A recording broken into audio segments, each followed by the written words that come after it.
ভাইরা আমার, যে আল্লাহ তিনি সেই আল্লাহ আছেন, যে কোরআন, যে কলেমা, যে বিসমিল্লাহ সবটা ঠিক আছে, কিন্তু আমার আপনার বিশ্বাসের মধ্যে একেবারে পচে ধ্বংস হয়ে গেছে, বিশ্বাস না। আসসালামু আলাইকুম ইয়া আহলাল বাইত, বাড়িতে কে আছেন সালাম। কি ব্যাপার? আপনার স্বামী খুব ভালো মানুষ, 4 দিন আমি তার মজুরি দিই নাই, খুশি মনে আসে, এই 4টা 40টা টাকা দিয়ে গেলাম। সুবহানাল্লাহ, আরেকবার গান সুবহানাল্লাহ। আমরা এইসব ওয়াজ করি তো, আর একদল বক্তা করে এসব কেসা কাহিনী চলে না। কি চলে?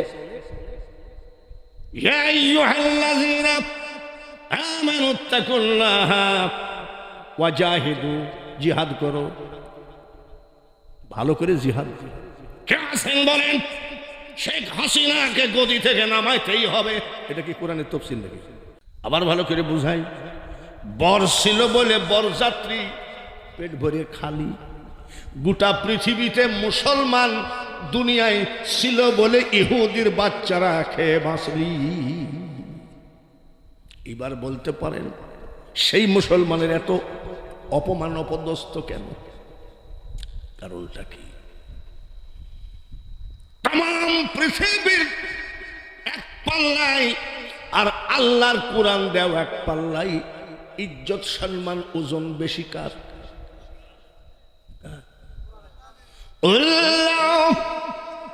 কানাল বাহরু মিদাদান লিকালিমাতি রাব্বি লানাফিদাল বাহরু ক্বাবলা তানফাদ কালিমাতু রাব্বি ওয়ালাউ জিনা বিমিসলিহি মাদাদা। কথাটা কার? আল্লাহ কি বলছেন? তাম পৃথিবীর সাগর মহাসাগরের পানি যদি কালি বানাও, কালি দিয়ে আমার সামান্যতম কালামের দাম যদি লেখা শুরু করিস রে, তাম পৃথিবীর কাগজ কলম কালি শেষ হয়ে যাবে, আমার কালামের দাম লেখে শেষ করতে পারবি না। সেই কোরআন শরীফ আজকে ইহুদিরা আগুনে পুড়ায় ছাই করে দিচ্ছে।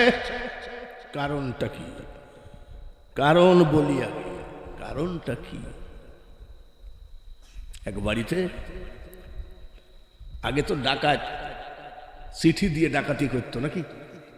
আগে এইসব এই ছেলেপিলে এখন বুঝবে না। চিঠি দিত, তোমার বাড়িতে রেডি হও, আজকে আমরা ডাকাতি করি। তাহলে সে আবার কত বড় ডাকাত যে চিঠি দিয়ে। এক বাড়িতে 3 ডাকাত ঢুকেছে, বিশাল জমিদার। জমিদারের বাড়িতে ঢুকার পরে সব আবার জুব্বা পাগড়ি টুপি লাগাইছে, দাড়ি লাগাইছে, নকল দাড়ি। তো তখন চিঠি না এসে কয় আসসালামু আলাইকুম ওয়া রাহমাতুল্লাহ। বাড়িওয়ালা জমিদার কিন্তু হুজুর ভালোবাসে, মানে হুজুর পাইলেও একেবারে খাওয়াইয়ে দাওয়াইয়ে কাপড় চোপড় দিয়ে দেয়। যেমন আমি ওয়াজে আসছি, ওয়াজের টাকাও দিবে, আবার খাবারও দিল, আবার একটা লুঙ্গিও কিনে এনেছে। হুজুর লুঙ্গিটা দিলাম, আমার আব্বা থাকলেও তো দেওয়া লাগতো। এইরকম ভক্ত। জমিদার চিন্তা করছে সর্বনাশ, যে বিশাল আল্লাহর ওলি এইরকম দুয়া দরুদ পড়তেছে, কিছু তো জানে না, তো ডাকাত খালি হাত নাড়ে। আসেন, কেমন আছো? আলহামদুলিল্লাহ। হুজুর, হুজুর, আমি আলেমদের পছন্দ করি, পীর পয়গম্বর পছন্দ করি, আপনারা এত বড় 3 জন আল্লাহর ওলি, কি খেদমত করব বলেন? বলে এখন খেদমত করা লাগবে না, রাত 12টার পরে বলবো। রাত 12টার পরে কি বলবে? টাকার চাবি দে, মালমাত্তা বাইর। সুন্দরভাবে খাওয়ায় দাওয়ায় বিছানা করে দিয়েছে, পানি গরম করে বাড়ির ঘরের দরজায় রেখে দিয়েছে। তাহাজ্জুদের নামাজ পড়তে পারে, তাহাজ্জুদের নামাজ পড়ার জন্য গরম পানি নিয়ে খাওয়া দাওয়া করে বসে আছে। হুজুর আপনারা ঘুমায় যান, আমি গোলাম সারা রাত বাড়ির দরজায় বসে থাকবো, কোনো প্রয়োজন হলে আমাকে বলবে। যাও দেখবো, যাও 12টার সময় রেডি থেকে। ওই জমিদারের কোটি কোটি টাকা, ওর আবার একটা মেয়ের পেটে ব্যথা যদি উঠে তাহলে 1 সপ্তাহ ওই এলাকায় চিল্লা পাল্লাতে মানুষের ঘুম হয় না। এটা আবার সব সময় উঠে না, হঠাৎ উঠে পড়ে। উঠে পড়লে ডাক্তার কবিরাজা ঠিক করতে পারে না। হঠাৎ করে পীর সাহেবরা ঘুম পড়িয়েছে, নকল পীরেরা ঘুম পড়িয়েছে, এদিকে মেয়ের ব্যথা উঠে গেল। মা আজকে চিল্লাইসনি মা, ওদের তাহাজ্জুদের নামাজের ক্ষতি হবে। খারাপ বলে 3 জন আল্লাহর ওলি আমার ঘরে, ওরা তাহাজ্জুদের নামাজের ক্ষতি হবে, তুই চিল্লাইস না। বলে আব্বা আমি যে আর পারছি না, চিল্লা পাল্লা শুরু করেছে। বলে মা আজ তোর অসুখ ভালো হবে, 3 জন আল্লাহর ওলি আমার ঘরে, সুবহানাল্লাহ। 1 গ্লাস পানি নিয়ে যাই, 3 জন লাফ দিয়ে উঠেছে। চোরের মুখ, একই ব্যাপার, তুমি এখন কেন? হুজুর 3 জন আল্লাহর ওলি আমার বাড়িতে এসেছেন, আমার মেয়েটার কোনো ডাক্তার কবিরাজ অসুখ ভালো করতে পারলো না, মাঝে মধ্যে ব্যথা উঠে, আজকে উঠে পড়েছে। 1 গ্লাস পানি পড়ে দেন। আপনারা আল্লাহর ওলি মানুষ, আপনাদের জবানের বরকতে আমার মেয়ের অসুখ ভালো হবে, আমি বিশ্বাস রাখি। বড় ডাকাত মেজোটার দিক তাকাই, মেজোটা ছোটটার দিক তাকাই, এ আবার কোন বিপদে বললাম। বড়টা কয় মেজোটারে তুই কিছু জানিস নাকি? বলে আমি কিছু জানি।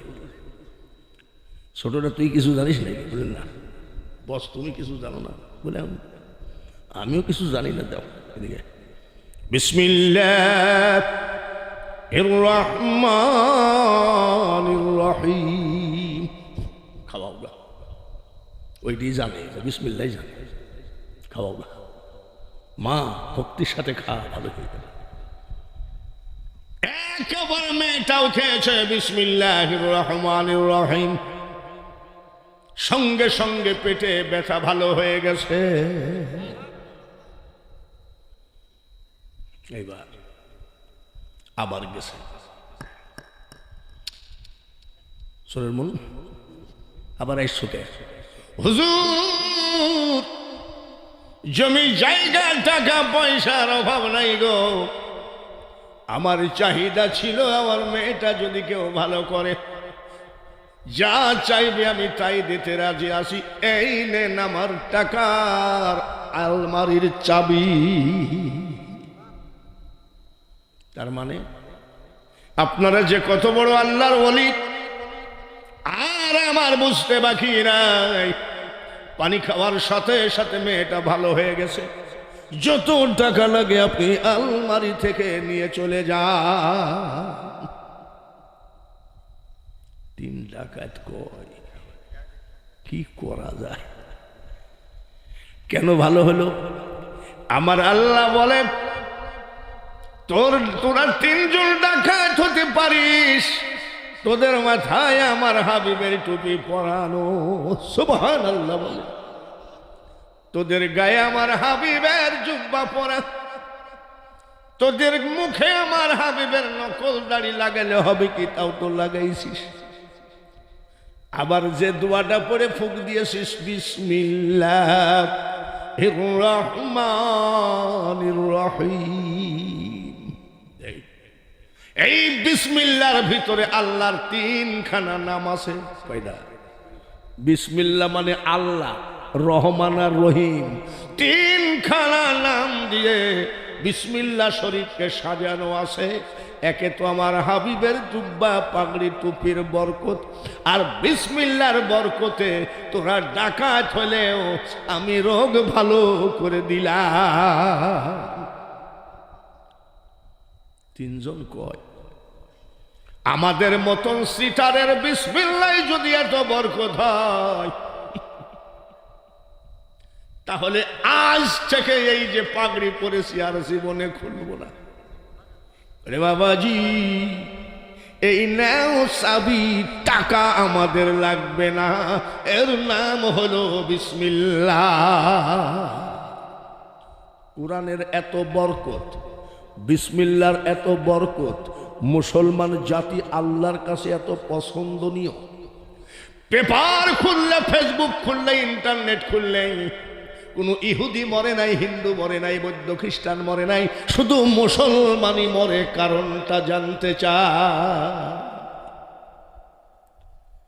কিছু স্ত্রী আসে খুব নামাজি, স্বামীকে যদি বলে একটু নামাজ পড়ো, এমনও বেয়াদব স্বামী আছে, আরে পটপট করিস না, যা আমার পাত তলে তোর বেহেশত, তুই পারলে পড়গা। এরকম স্বামীরা বলে না? এরকম দু একটা বেহুদা স্বামী আছে না?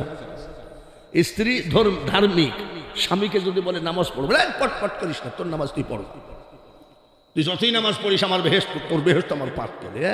আপনার লাপিতের বেটা লাপিত, বেহেশটা তো সস্তা। স্ত্রী খুব নামাজি, সব সময় জিকির করে লা ইলাহা, আরো জোরে হবে লা ইলাহা, সবাই লা ইলাহা, লা ইলাহা ইল্লাল্লাহু মুহাম্মাদুর রাসূলুল্লাহ। বেয়াদব স্বামী কয় লা ইলাহা ইল্লাল্লাহ, গুতাগুতি করিস, এইটা তোর কোন বাপের নাম? এরকম দু একটা বেয়াদব আছে না? সেটা আল্লাহর কলেমা, কলেমাকে নিয়ে বাজে কথা বলো না, কলেমার বিশাল বরকত। বলে রাখ তোর কলেমা। স্বামী হলো কলেমা বিরোধী আর স্ত্রী হলো কলেমার পক্ষে। আচ্ছা বলেন তো জিতবে কেডা? মারহাবা কর, এর নাম ইসলাম। দেরি হবে আজকে ওয়াজ, রাজি আছেন? স্বামী কয় তুই খালি কলেমা গোঁতাগুতি করিস, তাই না? তোর কলেমারই যে কত শক্তি আমি না দেখি ছাড়ছি না। বাজার থেকে ব্যবসাটা করে নিয়ে এসে টাকাটা বোর হাতে দিয়েছে। কোথায় দিয়েছে? বোর হাতে। আগেকার মেয়েরা বিশেষ করে টাকা পয়সা রাখতো লেপের ভাঁজের নিচে, লেপের ভাঁজের ভিতরে, ক্যাথা কাপড়ের ভাঁজের ভিতরে। এখনো আমার স্ত্রী দেখবেন টাকা দিলে ওই ক্যাথা কাপড়ের ভাঁজে রাখে, পরে পরে এবার খুঁজে পাই না। আবার আমাকে বলে এখান থেকে কে টাকা নিয়েছিলাম, তোমার 1400 কাপড়ের ভাঁজের মধ্যে ভালো করে খুঁজো। এই মেয়েদের অভ্যাস হলো এইটা। তো আমি এক সময় ছোটবেলায় বিয়ে করেছি, মানে মাদ্রাসা থেকে বের হয়েই আমার আব্বা বিয়ে দিয়ে দিয়েছে। আমি এক সময় আমার বোর কাছে টাকা থাকলে আমার ভালো লাগতো, তুমি ছেলের কাছে টাকা থাকবে, টাকা থাকবে আমার কাছে। তা আমার অত্যাচারে আমার বউ টাকা রাখছে হলুদের গুঁড়োর মধ্যে। ওই টাকা রাখলো কোথায়? খুঁজতে খুঁজতে যাই দেখি হলুদের গুঁড়ার মধ্যে, খুঁজে দেখি তো। আমার স্ত্রী বলছে আচ্ছা তোমাকে একটা কথা বলবো, কি তুমি আমাকে দাও আমি রাখি, হলুদের গুঁড়ার মধ্যে টাকা রাখছি তুমি বুঝলে কি করে? আমি যেটা আজীবনে দেখে আসছি তোমাদের তবিল হলো হলুদের গুঁড়ার মধ্যে। আর না হয় কি বলে ওই গরম মশলার প্যাকেটের মধ্যে, ল্যাপ কাঁথার ভাঁজে। আমি ওইটা আইডিয়া করে নিয়েছি। তো টাকাটা দিয়েছে লেপের ভাঁজের মধ্যে রাখছে। স্বামী এসে করছে ওই টাকাটা নিয়ে যাই কুয়ার মধ্যে ফেলাই দিয়েছে। কুয়াটা আবার পানিওয়ালা কুয়া না, স্বামীও শিয়ানা কম না, শুকনা কুয়া। ফেলাই দিয়ে কিছুক্ষণ পর বলছে স্ত্রী টাকাটা দেও তো।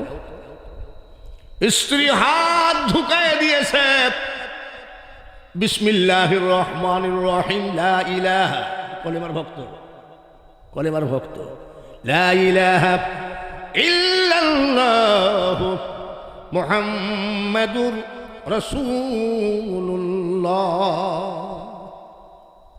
দেখে যে লেপের ভাঁজের মধ্যে টাকা, সুবহানাল্লাহ। কিন্তু স্বামী তো ফেলাই দিয়েছে কোথায়, কিভাবে আসলো? আমার আল্লাহ বলে ফেরেশতারা,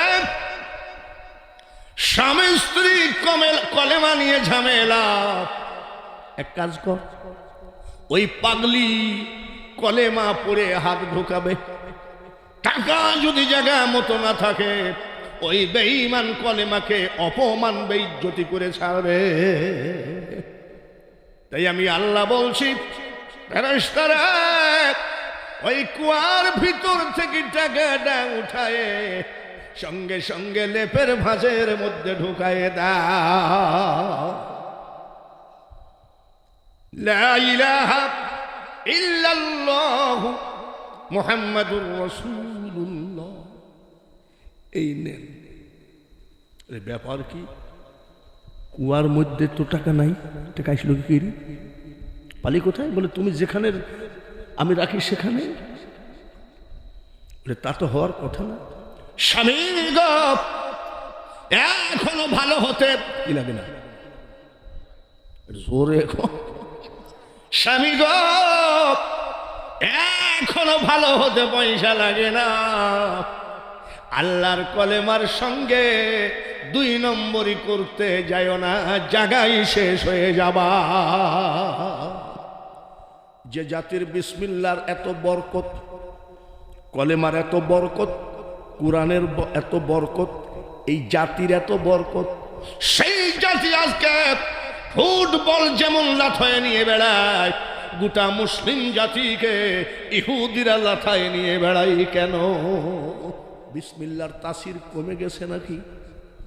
কুরআনের তাসির কি কমে গেছে নাকি? সূরা ফাতিহার তাসির কি কমে গেছে নাকি? তাই যদি না হয় কারণটা কি? এই কারণটা বলতে গেলে আজকে মাহফিল দেরি হবে। রাজি আছেন তো ইনশাআল্লাহ? একটু মহাব্বতের সাথে পড়ি সবাই আল্লাহুম্মা, জোরে জোরে সাল্লি।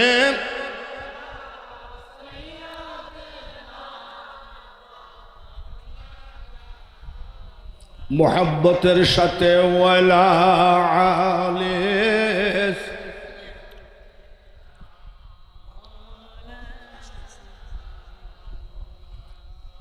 ধন্য ওরে মদিনাবাসী, ধন্য হলো তোদের জীবন। তোদের মাঝে ঘুমিয়ে আছেন দোজাহানের মহাজন। আল্লাহুম্মা সাল্লি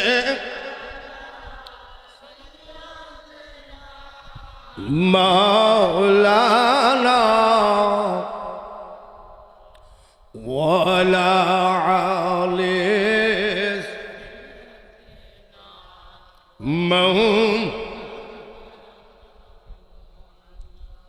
সাহাবী একজন যাই বলছেন, ইয়া রাসূলুল্লাহ, আপনার হাতে হাত দিয়ে কলেমা পড়ে মুসলমান হওয়ার পরে আমাকে কেউ কামলায় ডাকে না। ধরেন আপনার আশেপাশে একজন হিন্দু যদি আজকে আমার কাছে হাতে হাত দিয়ে মুসলমান হয়, হিন্দুরা বলবো মুসলমান হয়ে গেছে, ওকে কামলায় নিব না। আমার ছেলে মেয়ে যে না খাওয়া, 2 দিন 3 দিন না খাওয়া, আমি করি কি? মুসলমান হওয়ার পরে যে মহা বিপদে পড়ে গেলাম। আমার নবী বলেন, মুসলমান হও, হিন্দু হও, খ্রিস্টান হও, বৌদ্ধ হও, মনে রাখো আল্লাহু খায়রুর রাযিকিন। রিজিকের মালিক কে? তুমি এক কাজ করো, জিকির করো। বলে হুজুর কি জিকির? বলে কলেমার জিকির। কথাটা জবানটা দিয়েছে স্বয়ং রাসূলুল্লাহ। এ কথা কি বিফলে যাবে? নবীর কথা মোতাবেক মরুভূমির মাটিতে পড়ে কয় লা ইলাহা ইল্লাল্লাহ, লা ইলাহা ইল্লাল্লাহ। সারা জিকির করলে অভাব থাকবে না, জিকির করলে আল্লাহ খুশি হবে। আল্লাযীনা ইয়াযকুরুনাল্লাহা কিয়ামান ওয়া কুউদান ওয়া আলা জুনুবিহিম, জিকিরের আয়াত। ইয়া আইয়ুহাল্লাযীনা আমানু যকুরুল্লাহা যিকরান কাসীরা, জিকিরের আয়াত। ফাযকুরুনি আযকুরুকুম, জিকিরের আয়াত। অনেক জিকিরের আয়াত আছে। জিকির কোনোদিন বানোয়াট হয় না। বানোয়াট আমরা করে নিয়েছি। ফেসবুক খুললে দেখবেন জিকির করতে করতে সব দেখছেন নাকি? সেদিন আবার দেখলাম একজন জিকির বক্তা ওয়াজ করতেছে, আর আরেকজন আবার বক্তা ইয়ার উপরে নাচতেছে। আমি খোদারে, লালন ফকির বলে আরো কত দেখবি ভাই যদি বেঁচে থাকিস কলির জাম। কি হচ্ছে সব? এরকম তো কথা ছিল না। আমাদের পীর মাশায়েখরা আসতেন, বলে বাবা চোখটা বন্ধ করে, আপনি বলেন আপনার কল্প আপনার মুর্শিদের কল্পের দিকে মোতাওয়াজ্জা আছে, আপনার মুর্শিদের কল্প দাদা হুজুর এই পর্যন্ত রসুল পর্যন্ত যে পড়ে লা ইলাহা লা ইলাহা লা ইলাহা আল্লাহ আল্লাহ আল্লাহ আল্লাহ, এই সব জিকিরের নিয়ম ছিল, ঠিক কিনা? জিকিরের নিয়মটা ছিলাম, জিকিরের আয়াতগুলো পড়েছি। জিকির হবে মওলাকে খুশি করার জন্য, জোরে বলেন ঠিক কিনা? বক্তার মাথায় দেখি বিশাল চুল, পাগড়ির বাইর দিয়ে মেয়ে লোকের মতো চুল বাইর হচ্ছে, আর বক্তা জিকির করতেছে আল্লাহ আল্লাহ রে মন আল্লাহ করো জপনা, এই আল্লাহর নামটি না জপিলে দিল তো জিন্দা হবে না। এই বসেন বসেন, আল্লাহ এসব কি? এসব লোক দেখানো। ওরে পাগলা কোথাকার, এই যে আমার মিডিয়া কি জানি ইসলামিক 27, ইসলামিক টিভি 27, আমাকে যাই বলছে হুজুর আপনার ওয়াজটা একটু ভাইরাল হয়, কোথায় কোথায় আছে আমাকে একটু খবর দেবেন, গরিব মানুষ। দেখলাম সব মিলিয়ন মিলিয়ন ভিউ হয়েছে। জিজ্ঞেস করেন, আমি আমার ওয়াজ জীবনে আমি শুনি না, ওয়াজ কিন্তু আমার বহু আছে। আমার বাড়িতে যদি কোনোদিন ফাংশন হয় সেদিন মাইকে আমার ওয়াজ দিই, তাছাড়া আমার ওয়াজ, আমার স্ত্রী ঘরে ঢোকার সাথে সাথে আমার স্ত্রী দেখি যে ওয়াজ বাজাচ্ছে, আমি বন্ধ করো না হলে আমি ঘরে ঢুকবো না। বলে আচ্ছা তোমার ওয়াজ আমি শুনলে তো তোমার অসুবিধা কি? তুমি শুনবে একা একা আমার সামনে, আমাকে নামাজ পড়াতে দিলে না আমি পারবো না। বলি কেন? বলে আমি কি কোরআন কি ভুল পড়ি নাকি? আসো দেখি তোমার মাদ্রাসার হাফেজকে ডাকো।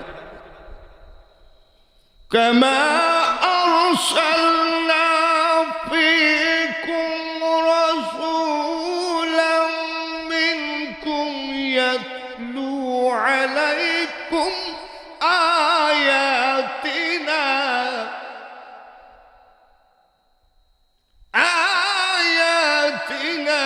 ওয়া ইউযাক্কিকুম ওয়া ইউআল্লিমুকুমুল কিতাবা ওয়াল হিকমাহ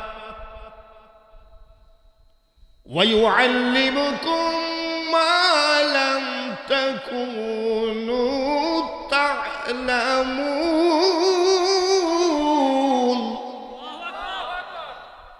78 বছর বয়স হলে হবে কি কোরআন আমরা শিখেছি, আমি নামাজ পড়াতে পারি না।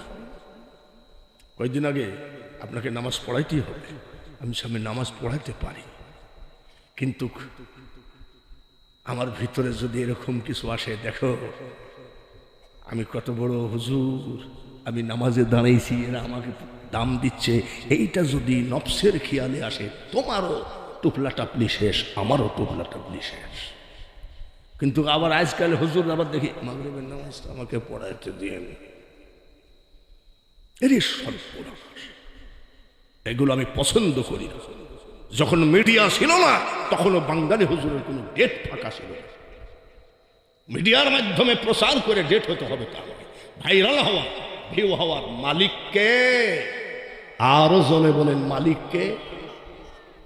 কত বড় বড় বক্তা দেখলাম একই সঙ্গে ওয়াজ করতে, আমি দ্বিতীয় বক্তা, উনি প্রধান বক্তা। আমি যাওয়ার পথে কিছু দূর যায়, আমি ফোন করি যে ভাই আপনাদের জালসার বক্তার কি অবস্থা? বলে হুজুর আপনি নামার সাথে সাথে বিড়ি বিড়ি করে উঠা শুরু করেছে। বক্তার চেহারা ভালো, বক্তার বয়স কম, বক্তা ইংলিশে কথা বলে, ইংলিশ বাংলার কথা নয়। মনে রাখো বক্তা ভাইয়েরা, বীর ভাইয়েরা, নেতা ভাইয়েরা, মুসল্লি ভাইয়েরা, মনটা যদি মৌলার দিকে না হয়, ওই জিকির ওই ওয়াজ করা শোনার কোনো মানে হয় না। আমি এই ওয়াজই করে যাচ্ছি, এই খারুয়া জুমলা, চুলধরি, ভাইমারা, রেশমবাড়ি, বাড়া বিলের 14 গোষ্ঠী। বাড়া বিল আবার মেলা কিন্তু, তাই না? এটা এত বড় গ্রাম আমার জীবনে চোখে দেখিনি। ভাইয়ারা আমার, আপনাদের সামনে আজ থেকে 30 বছর আগে যা ওয়াজ করেছি এখনো তাই করি, আমার ওয়াজের কোনো পরিবর্তন হয় নাই। আর আজকের বক্তা লাভ দিয়ে উঠে বলছে, হাতা গুছাই ফেলছে, হাতা গুছাতে গুছাইতে দেখি বক্তা জেলখানায় যাই বসে রয়েছে। এসব বাদ দিয়ে বক্তা শ্রোতা যাতে আল্লাহওয়ালা হয়, জোরে বলেন ঠিক কিনা? লা ইলাহা ইল্লাল্লাহ জিকির করতেছে সারাদিন মরুভূমির মাটিতে, বাড়ি আসতেছে। ওর চিন্তা কি, নবীজি বললেন জিকির করো অভাব থাকবে না, তাই সারাদিন মরুভূমির মাটিতে মাথা খেটে খেটে জিকির করলাম, তো টাকা কই? ও মনে করে আল্লাহ মনে হয় মানুষের রূপ ধরে টাকা দিয়ে যাবে। টাকা কি তোর বাপের ঘরের কথা? বাড়ি গেছে, স্ত্রী কয় কোথায় গেছিলা? বলে এক বাড়িতে কামলা দিচ্ছিলাম। সুবহানাল্লাহ জোরে বলা লাগবে কিন্তু, আরো জোরে বলে নারায়ে তাকবীর, নারায়ে রিসালাত। কোথায় গেছিলা? বলে এক বাড়িতে কামলা দিচ্ছিলাম। বলে ছেলে মেয়ে না খেয়ে আছে, কামলা খরচ কই? দেও, মজুরি দেও। বলে স্ত্রী রে, আমি যে কামলা দেই সে অনেক ধনী, সুবহানাল্লাহ। তবে একটা ব্যাপার, আমাকে বলছে তোমার কালকের দিনে আইসো, দুদিনকার মজুরি একসাথে দিয়ে দেবে।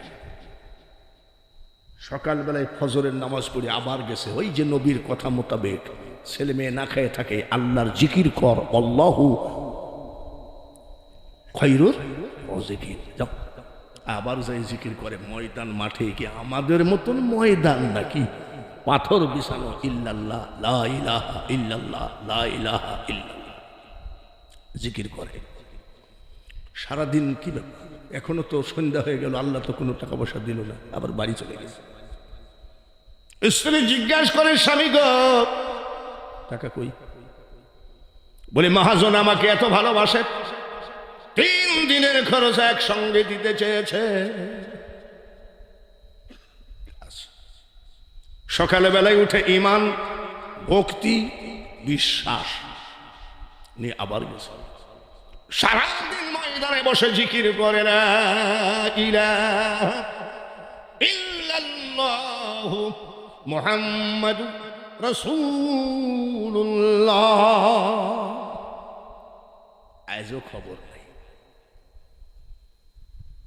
ইন্নাল্লাহা মা'আস সাবিরিন, ধৈর্য ধরো। ওনার কিন্তু ধৈর্য আছে, আমাদের কোনো ধৈর্য নাই। আমরা যদি বলি এই দোয়াটা পড়লে ধনী হয়ে যাবে, তখন কি বলবে জানেন? হ্যাঁ, এই দোয়া পড়লে যদি ধনী হতো তাহলে হুজুরা লোকের বাড়ি মিলাদগিরি খেত না। আগে ওটার কাম সারা, ওই ভয় ভক্তি সব শেষ। 4 দিনের দিন আসর পর্যন্ত জিকির করে বলছে, মাবুদ মাবুদ, আমার তো কোনো দোষ নাই, সংসার চলে না, ছেলে মেয়ে না খাওয়া থাকে, 3 দিন 4 দিন ছেলেরা বিছানায় শুয়ে শুয়ে কান্দে।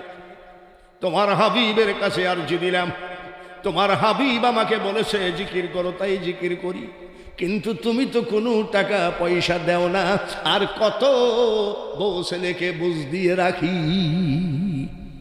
চোখের পানি ঝরাইয়ে পড়ছে। মাবুদ, মরুভূমির বালিতে জিকির করতে করতে দেখো বড় বড় ঘামাসি পুরা হয়ে গেছে। দেখো আমার আল্লাহ কয় ফেরেশতারে, আরে জিবরাইল দেখো দেখো, সারাদিন কলেমার জিকির করে, আমার হাবিবের উপরে বিশ্বাস করে, দেখো দেখো রে দেখো কত বড় ইমান, সে এখন পর্যন্ত আজ 3 দিন তাকে আমি ফাঁকি দিচ্ছি, জিকির বন্ধ করে না। আজ দিয়ে কয়দিন হবে? জোরে কম, আরেকবার কম। 4 দিনের মজুরি 10 টাকা করে, 40 টাকা ওই মহিলার ওই পাগলের বাড়িতে দিয়ে আইসো।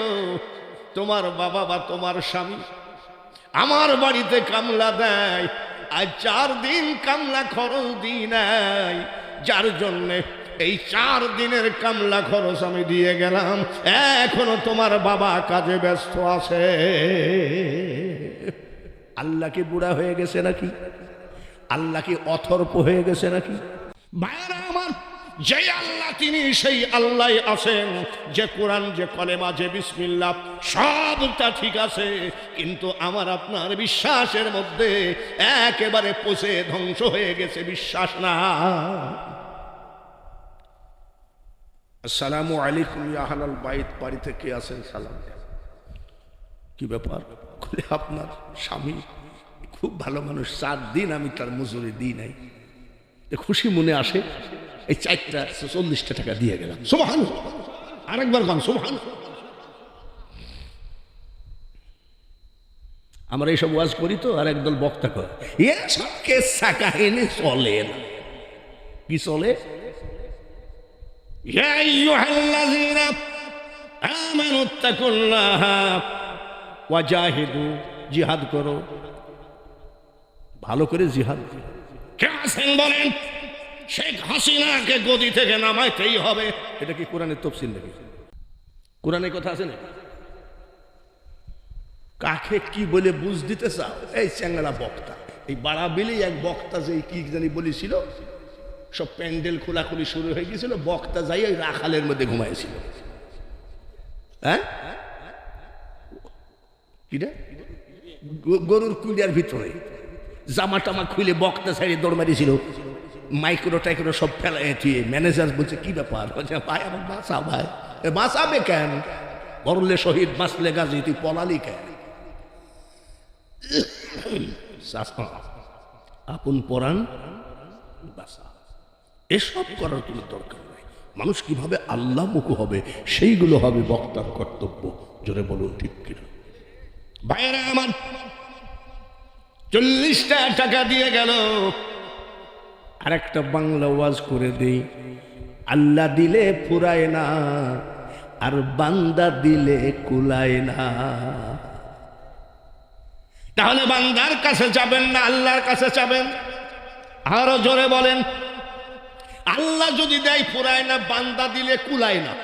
একবারে বাঙালি হুজুরের কুষ্টিয়ার ভাষার ওয়াজ।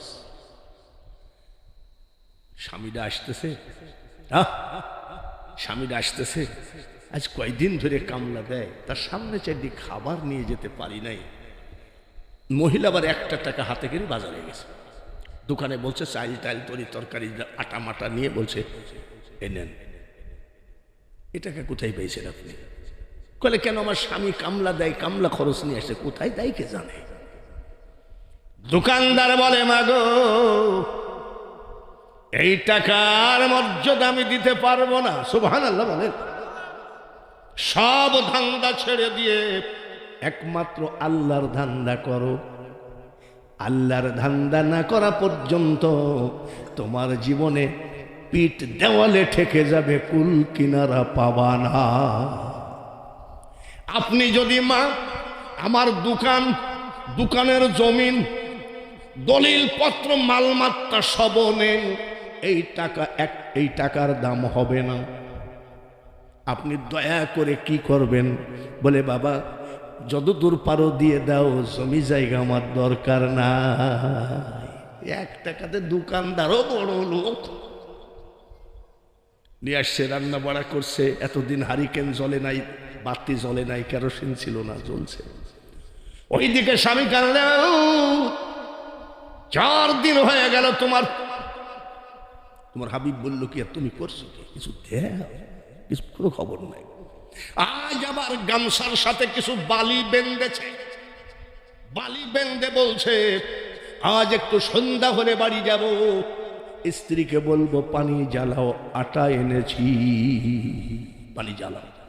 পানি জ্বালাইতে জ্বালাইতে ছেলেরা যখন ঘুম পড়বে, আমার দয়ার নবীর জবানের কথাটা আমার স্ত্রীকে বোঝাই বলবো, আমি কামলা দিই আমার মালিকের দরবারে। সুবহানাল্লাহ। ঠিক আছে, এইদিকে তো রান্না বাড়া চলছে, আর ওইদিকে বালি হাতে কেড়ে আসতেছে, কমপক্ষে বুঝতেই। সুবহানাল্লাহ। স্বামী দেখতেছে আজকে বাড়ির ভিতরে বাতি জ্বলতেছে, তাহলে কেরোসিন কিনেছে। কেরোসিন যখন কিনেছে, রান্না বাড়াও করেছে, তাহলে আর এই চালাকি করে লাভ নাই, বালির টুকলাটা এক জায়গায় ধুয়ে দিই বাড়িতে যাই কিছু কি ব্যাপার বলে আসো হাত মুখ ধুয়ে আসো বসো